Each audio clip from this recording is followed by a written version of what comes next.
Now, if you find yourself working on an irrigation system, or maybe installing a new irrigation system on a job, run into working off of one of these storage tanks and a little booster pump, there's something I recommend you do, and it's something we did on this job.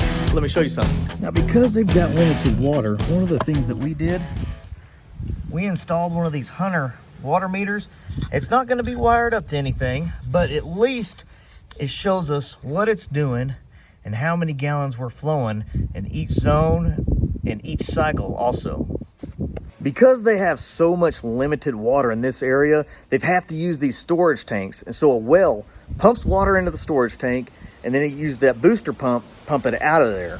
But because of that limited amount of water, we want to be able to monitor and measure how much water we're using, because our scheduling is going to have to really be tight, not water too much, otherwise they'll run out of water for the house. So having this water meter, we can go through every zone, know how much gallons per minute we're running.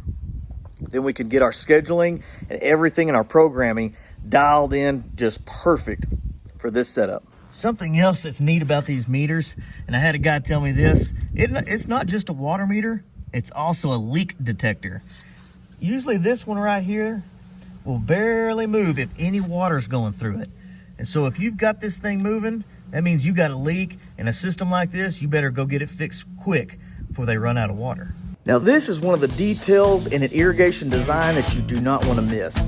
It's knowing what your water source is, how much water you got, what a pump will do, how much available water as far as within this storage tank. Knowing these things and designing a system that's going to work with this is a detail you've got to get right.